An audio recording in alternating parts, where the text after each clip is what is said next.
Right, the buggers did it to me again, didn't they? Cut me off. So I'm afraid we're not starting this all over again. They can go to hell and suck lemons. So it'll be a two-parter. Don't shoot the messenger. So I'd got up to the part where there was herbs, yeah?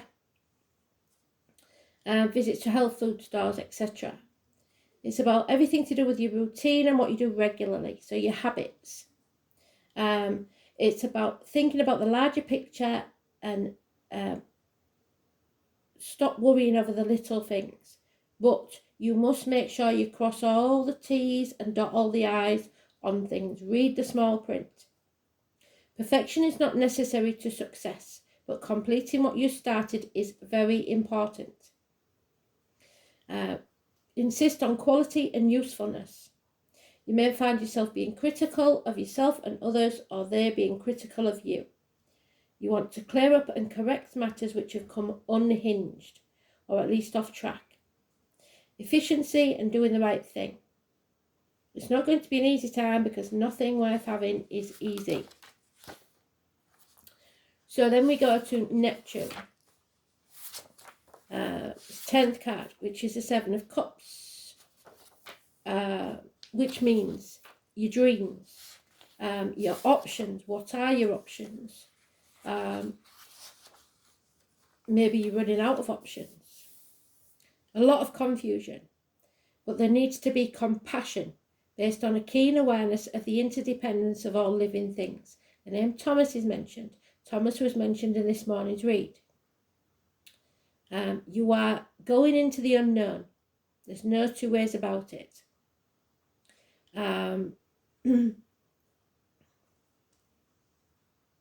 It's about poetry, music, that was mentioned this morning. You must read the Astral DJ message this morning. Any words spoken or promises given are either poetry from the gods or lies. But more positively, these are messages from spirit that you're tapping into. It's difficult to get to the bottom of any issues, and you may be blaming the wrong person for the wrong reasons. You have to be absolutely clear and upfront about everything, so honesty is the most important thing, and you will be asked to make sacrifices. It governs the last sign of the zodiac, which is Pisces. It's connected to everything past, so the number 12 is very important. The toes and feet are important. It's sacrificing, putting your boundaries in place, seeing things from a different point of view. It's a time when lovers can become porn stars, reverie becomes drunkenness, and dreams turn into nightmares. Unfortunately, it represents self-destruction and self-sabotage, so you're becoming your own worst enemy. You may be caught in a situation which is unclear, and the reason behind it makes no sense whatsoever, or it's being withheld from you. You find difficulty getting on the right path and clarifying your direction, because that's what Pisces and Neptune does. On the other hand, if you are psychic, some of us, those that see, those that don't see, those who see when they're shown, that one, if you are an empath or a psychic, you have seen things coming. And you are extremely tuned in and know exactly what's going on. Be careful of trickery and mind games, emotional games. If a beautiful person enters your life, you need to test that relationship, because he or she may be the love of your life or too good to be true. It's sleights of hand, trickery, supernatural type of creativity. You cannot be a poet or a mystic without Neptune influencing you. So Neptune is in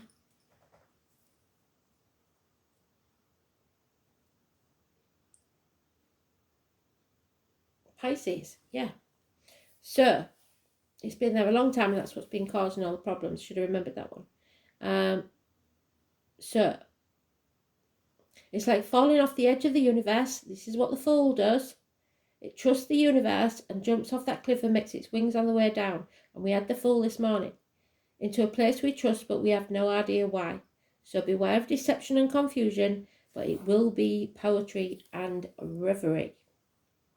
So confusion, enchantment, and passivity. secret enemies, so watch out for them.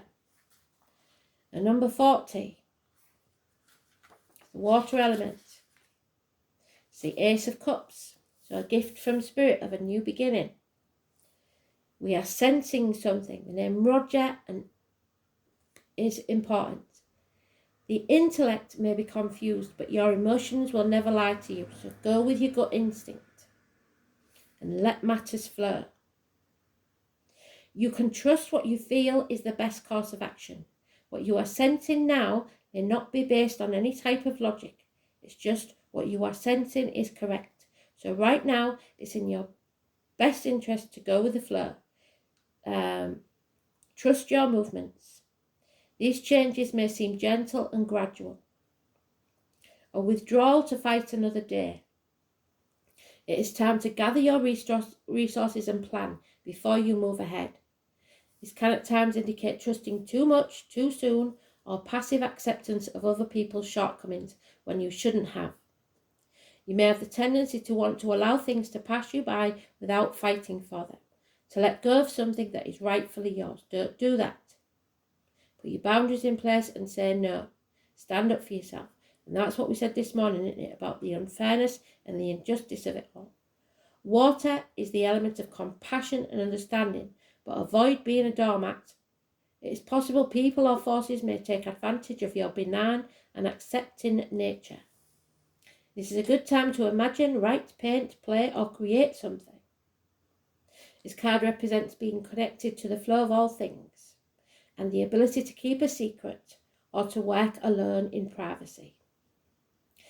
Frankly, you now have the ability to flow or drift out of any negative situation in the way water is able to move around obstacles very gently. Currently, you may also have the feeling of floating or being adrift. In a sense, it's a type of surrender. Maybe you are surrendering to a dream. At present, you may have little energy and want to withdraw.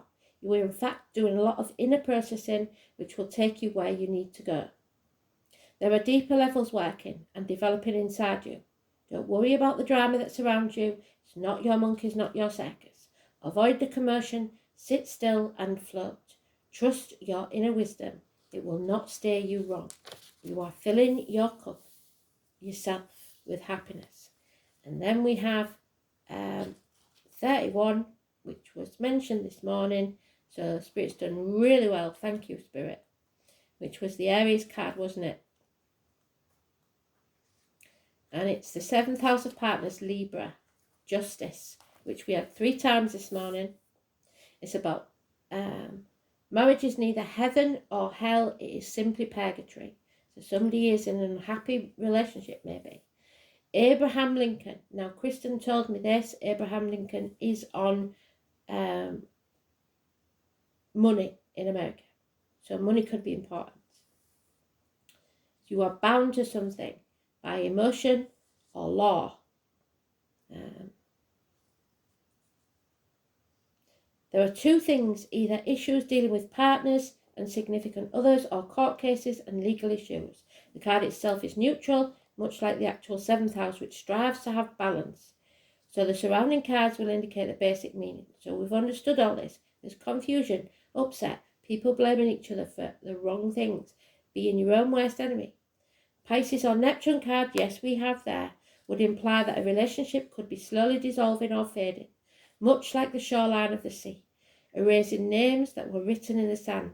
Misfortune or lying could be part of it. Yes, they spoke about lies, didn't they? If the card is referring to a court case or legal issue, it is not a good time for that. The end result may not be what you hoped for. So an injustice. And it might drag on. Again, ending over time and dissolving with no real closure. Scorpio, we know we've got. So, power struggles, even ruthlessness could figure in. There could be issues of domination and control, and it applies to partnerships or legal rulings. The Venus and Libra card nearby, yes, we've got that all over the shop, would sweeten this up a great deal.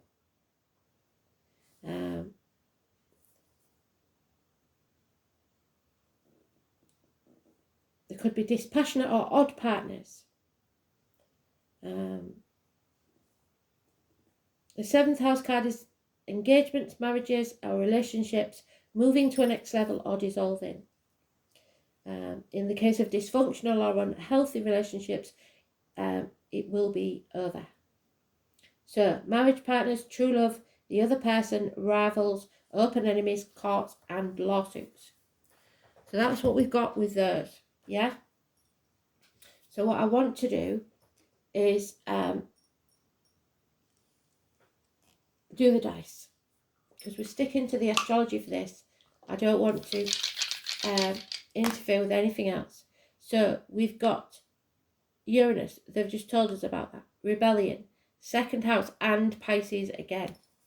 So they are trying to tell us that we are being the victim, or we are being taken advantage of. So 2nd house is Taurus. It's about marriages. It's about teachers, study, the throat, the neck,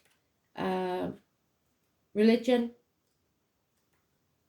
But above all, it's about speaking your truth. Banks, money, personal resources and possessions. The material world, wealth, worldly goods, personal resources, possessions, security, your values, your self-worth, material values and spending. So you have to fill your own cup and know that you are worth it. Don't let other people walk all over you.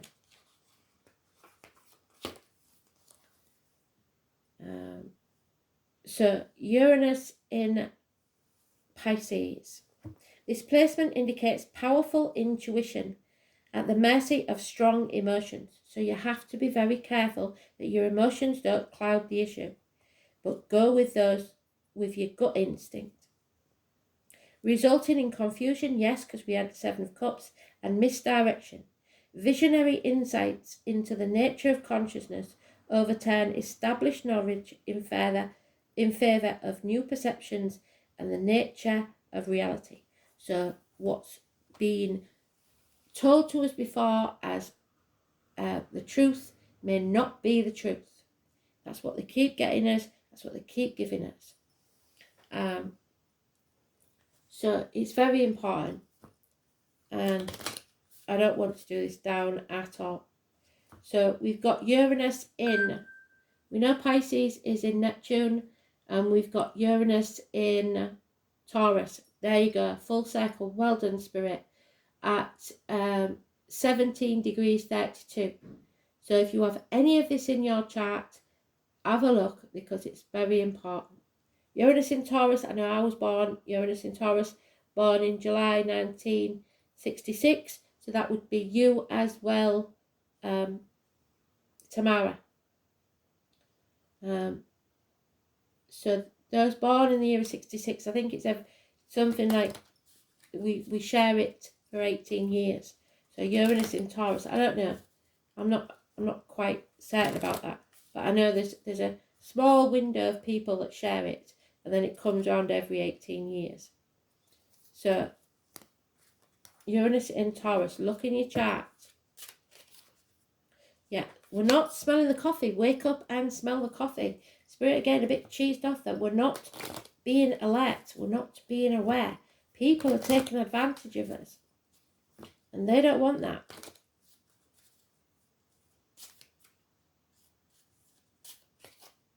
Yeah. When you focus your energy, it flows. And they said go with the flow, didn't they?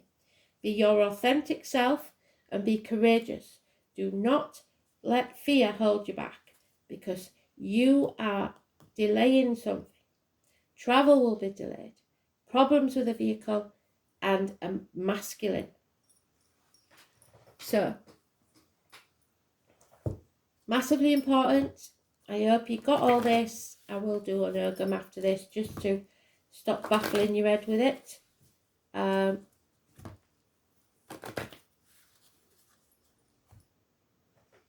don't be the victim and don't play the martyr. Mind games, psychological warfare, power struggles, abundance. It may be about abundance, but Spirit wants it to be your own abundance, filling your own cup. It is a time for your life to flow. They've used that word at least 4 times now. with prosperity, love and success. That's where you're supposed to be. And if you're not there, you're in the wrong place. You draw from limitless universal pool according to how much you believe you deserve it. And we go back to the Seven of Pentacles there. You don't believe that you deserve it. Angel wisdom is reminding you now to believe in yourself and trust that you deserve more. You will attract abundance and true riches of life when you realize this. To feel surrounded by love, you must open your heart to others. Choose to do what fulfills you most, and the angels will bring you joy, satisfaction, and success. So enhance your prosperity by receiving graciously, giving out willingly, and saying thank you for everything. Enjoy all you have, and more will come to you, because you deserve love, prosperity, and success. So I've told you before, if you're late for something, if you're delayed in some way, do not put yourself in the position of being less than by saying, I'm sorry I'm late. You say, thank you for waiting for me. You had no control over whether you was late or not. And you don't need to apologise to anybody for being so. And you must learn to do that in all of your life. Do not apologise to others for doing what makes you happy rather than people pleasing. They've been talking about this for days, and this is what they want you to know for the eclipse. So it's massively important. So I hope you've got those. Pisces is the 12, 11 is Libra, 22. They're all important numbers, dates, whatever you want to put them as. Wherever you see them, they are important. So with this knowledge, if you go back and watch today's read, you will see where they repeat. And then read Astro DJ's notes in the comments and you will see where it marries up. They have done a really good job today and I'm so proud of them. So I'm really sorry that it's in 2 parts, but it was, I knew it was going to be a good read and I didn't want to start again. So thanks for listening and I'll be doing the yoga very soon. Bye.